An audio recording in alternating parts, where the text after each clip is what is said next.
삼부 토건 얘기 좀 해보려고 그래요. 노컷뉴스 오늘 네. 단독 세게 썼던데 네, 어떤 내용이죠, 이정주 기자? 그러니까 삼부토건이 원래 문제가 많았죠. 그러니까 얘기가 계속 있었잖아요. 김건희 여사 예전에 그러니까 비선 실세 했는데 저희가 이게 법조랑 이제 금감원 이렇게 같이 쓴 거예요. 같이 쓴 거구나. 네. 굉장히 양층적인 의미가 있는 거네. 그렇죠. 그렇죠. 준비를 좀 해왔대요. 네. 얻어 걸린 게 아니라 요 쭉쭉 쫓아왔었거든요. 네. 네. 그래서 이게 경영진이 이제 시세 차익을 거둔 거. 그래서 지금 조사가 들어갔어요. 네. 근데 조금 저희가 이제 물어보니까 삼부토건이 사실 우리나라에서 국내에서 막 큰 회사는 아니잖아요. 네. 근데 여기가 그 도이치모터스하고 똑같은 건 아닌데 그 내부에서는 당시 이제 주가 조작 혐의가 보여가지고 네. 일각에서 계속 문제 제기를 하고 조사를 하고 있었어요. 근데 이게 이제 검찰 쪽하고 금감원 쪽에서 기존에 있던 게 나온 거죠 지금. 아 그렇구나. 이게 어제 오늘 막 수사한 건 아니에요. 근데 저는 이 삼부토건 이슈가 처음 제기된 것은 최혜병 맞아요. 네. 특검과 그렇죠. 관련된 입법청문회 과정에서 어떤 내용이 발견이 됐냐면 이종호라는 인물이 그렇죠. 예 네. 실제로 뭡니까 임성근 사단장의 뒷배로 알려져 있었는데 알고 보니까 이 사람이 단톡방에서 3분의 1 체크하고라는 말을 했는데 이 3부가 골프장 3부를 얘기를 한 것이다. 처음에는 그런 걸로 알고 있었는데. 예, 그랬다가 그 누굽니까 저 국민의힘 유상범 의원이 맞아요. 뭐 골프는 3부 골프죠라고 했는데 그때 임성근 사단장이 군대에는 삼부 없다. 3부는 없다라고 해서 그날부터 유산부 씨가 됐던 거 아니에요? 야, 이러면서 골프장 문제가 실제로는 네. 삼부토건의 이슈고 이 관계자들이 삼부토건 이 경우에 따라서는 주가 조작에 개입 혹은 네. 관여했던 거 아니냐라는 의혹이 있으니 이에 대한 수사가 필요하다라고 해서 민주당이 금감원에 고발도 하고 그렇습니다. 네. 국회 정무위 차원에서 삼부토건의 이슈를 상당히 세게 문제 제기를 했었습니다. 그런데 금감원이 지속적인 요구에도 불구하고 제대로 결과를 내놓지 않았어요. 그러다가 이제 이게 처음 나온 건데 당시에 핵심적으로는 삼부토건이 국내적으로 그렇게 주목받는 건설 회사도 아닌데 우크라이나 재건 기업의 재건 사업 명단에 네. 포함이 되고 당시에 윤석열 대통령 내외가 해외 순방 과정에 아무 예고 없이 우크라이나를 방문했는데 이때도 삼부토건 기업주가 포함이 돼 있어서 특히 이제 원희룡 장관이 수행하면서 동시에 같이 있었던 게 확인이 돼서 상당히 큰 논란이 돼. 삼부가 거기를 왜 가냐 이런 거였는데 그때부터 끊임없이 그 김건희 씨와 연관된 주가 조작 이슈가 커졌었던 네. 거예요. 근데 너무 뒤늦게 나온 거죠. 그런데 그 규모가 100억대다? 그 결과적으로 지금 주식을 보면 먹튀 가능성이 있는 거 아니겠습니까? 네. 당시에 주가 조작을 통해서 일정 정도의 금액을 확보를 하고 그 다음에 지금은 완벽하게 떨어진 상황이기 때문에 그때 3부를 보고 우크라이나 재건 사업에 참여해서 뭔가 여기 주식이 뛰지 않을까라고 기대했던 개미 투자자들 같은 경우에는 손해보고 빠졌을 가능성이 있는 거잖아요. 그러니까 이것에 대해서는 보다 적극적인 수사가 네. 필요하고 그동안 그 수면 아래 가려져 있던 이종호 씨에 대한 수사도 본격적으로 진행이 되어야 한다라는 겁니다. 그러니까 이 사람이 다방면에서 일종의 브로커 역할 네. 같은 것들을 했던 사람인데 경찰 인사에도 개입한 걸로 보이는 단서가 나왔었죠. 여기 임성근 사단장도 마찬가지죠. 삼부토건도 마찬가지죠. 네. 도대체 도이치모터스 주가 조작 사건으로 인연이 맺어졌던 이 이종호와 김건희가 무슨 특수 관계길래 여기저기에 인사 개입하고 이런 게 가능했었는지 네. 철저한 조사가 필요한 겁니다. 그러니까 일단 노컷뉴스 보도만 액면 그대로 보면은 금감원에서 삼부토건 대주주 일가 그리고 경영진이 100억 원대 시세 차익을 거둔 정황을 포착했다 이렇게 나와 있기 때문에 아직 이제 권력과의 관계, 권력의 주변에 있는 사람들이 어떤 이해득실이 있는지에 대해서는 설명이 안 돼 있는데 그런 부분들을 밝히라고 수사기관이 존재하는 거겠죠, 그죠? 그렇죠. 네. 그렇죠. 근데 이게 주가를 보면 이게 지난달 24일에 이제 거래 정지됐어요. 지금 법정 그렇다면서 또. 예. 예. 그러니까 지금 오묘한 시기에 나온 거고 제가 저희 기사에도 이제 저희 단독이니까 그 안에 그래프 이제 그려놨는데 네. 들어가 보시면 알아요. 삼부토건 주가 들어가시면 이때 2023년 딱 그 여름 있죠. 맞아요. 요 시기에 5,000원 거의 최고가. 5,000원까지 거의 5배 가까이 올랐다는 거 아닙니까? 쏘는데 거래량도 엄청 늘어요. 음. 거래량이 갑자기 여름부터 올리면서 이때가 아까 말한 그 우크라이나 재건 나올 때예요. 음. 거래량이 확 솟으면서 쫙 올라갔다가 이게 원래는 그 전에 1,100원대였거든요. 5,100원 찍고 내려옵니다. 그래서 7월 달에 딱 찍고 내려오기 시작해서 쭉쭉 내려와서 작년, 그러니까 1년 전이죠. 2024년 1월에는 이게 한 2,800원 하네요. 2,800원 하다 또 우하향을 해요. 그래서 올해 말에, 그러니까 2024년 말, 네. 엊그제 작년 말에 보면 1,100원 밑으로 한 7,800원까지 내려가요.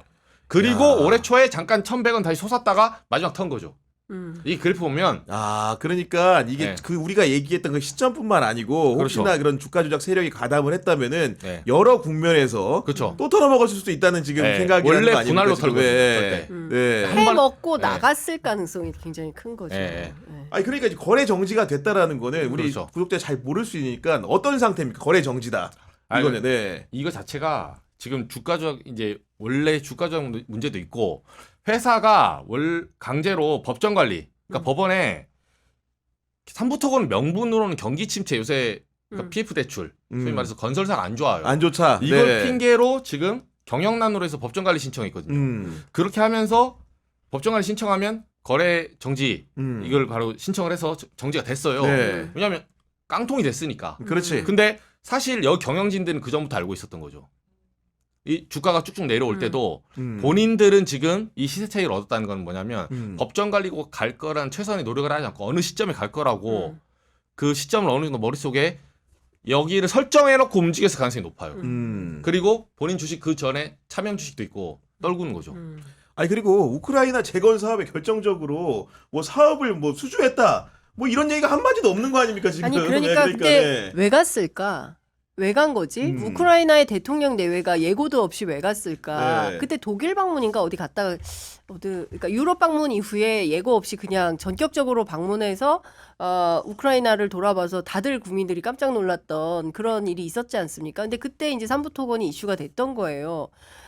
그런데 이제 결과적으로 무슨 우크라이나 재건은커녕 지금 전쟁이 지금 그렇죠. 지속되고 있는 상황이고, 그러니까요. 예, 뭐 우리가 최근에 봤지만 트럼프하고 젤렌스키가 대판 싸우고 고성이 오가고, 그러니까요. 그러니까 예. 지금 전쟁이 언제 끝날지도 재건은커녕 지금 전쟁이 언제 어떤 맞아요. 방식으로 어떻게 네. 정리가 될지 알 수도 없고 여기에서 이제 EU의 독립이 얘기가 나오고 지금 배가 산으로 가는 국면 아니겠습니까? 네. 그러니까 큰 틀에서 보면 이런 거예요. 당시에도 기자들이 어떤 얘기를 했냐면 좋다. 과거에 결혼하기 전에 도이치모터스 주가 조작했다? 그거 어쩔 수 없다 쳐.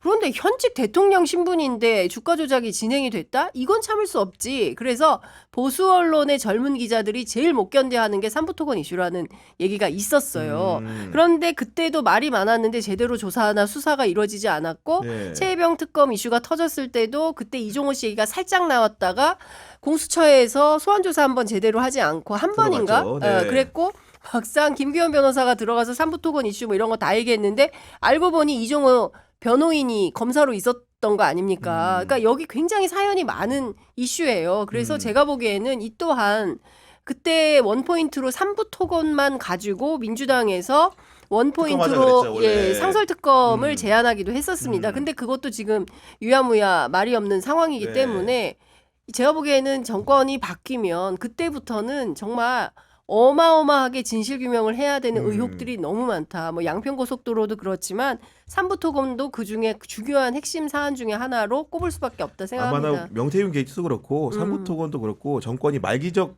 징후로 가고 있기 때문에 이게 나온 이런 거예요. 부분들을 지금 다 나오는 이제 거예요. 점검하고 처리하려는 제가 거 보면 아니겠습니까? 조금 있으면 네. 양평도로도 나옵니다. 이거. 네. 아니, 저는 그 여권 관계자한테 취재를 해보면 이런 얘기도 해요. 그 사람들이 이제 지금까지 있었던 일을 이제 퍼즐을 맞춰보잖아요. 그 한마디로 요약하면 김건희가 진짜 겁이 없어요. 예, 우리가 이럴 수 있겠다라는 시나리오는 쓰는데 설마 이렇게 하지 않을까? 이렇게 하지 않을까 하는데 지금 이 대통령 내외는 정말 겁이 없이 저지른다고 하더라고요. 그래서 사후적으로 퍼즐을 맞춰보잖아요. 그러면 어디까지 연결되냐면 김건희, 그러니까 양평도 마찬가지인데 김건희에서 끝나는 게 아니라 최은순 장모 있죠. 장모. 그리고 이미 기사 나왔으니까 그쪽 이제 최은순 씨가 오래전에 이제 김건희 아버지가 돌아가셨잖아요. 또 뭐 새아버지는 아니면 만나는 분이 계시거든. 요렇게 이어지는 맞아요. 그러니까 기자들은 취재해서 다 알아요. 저도 그분 한번 만나봤고 대선 때. 근데 요렇게 이어지는 로비를 하려면 그분한테 해야 돼. 최은순 장모가 만나시는 분을 만나서 그 할아버지한테 로비를 하면 들어갑니다. 실제로 제가 그 얘기를 들었어요. 공천 때도 아유. 실제로 그 사람 만났다 하더라고. 그런 희한한 짓을 하고 있는. 근데 거기가 제가 정확하게는 아닌데 엑스포 때도 논란이 한 번 있었어요. 부산 엑스포. 네, 그 할 때 사우디에 뭐 수주안이 많이 했었잖아요. 그때 내용이 한번 나왔었거든요, 음. 사실은. 부산 이- 엑스포도 그것도 그 수사가 필요하다는 얘기가 굉장히 많이 네. 있어요. 네. 그리고 그 부산 엑스포 보시면 이건 이명수 기자도 그때 취재한다고 그때는 엄혹한 시절이잖아요. 저한테 잠깐 연락 와서 이 엑스포 이거 광고 영상 보여주더니 저한테 여기에 그 민간인이 나온다고 제보 이제 콜라보하고 했었거든요. 도와달라고. 그거 저도 이제 사다 못 찾았는데 그때 아직 기억 안 나시죠? 요것도 제가 해야 된다고 보는데 저도 지금 취재하고 있거든요. 엑스포 때 광고 보면 진짜 대학생 동아리가 찍은 거야. 그러니까. 네, 이런 조악한 야 이걸로 지금 뭐 프랑스 가서 뭘 한다고?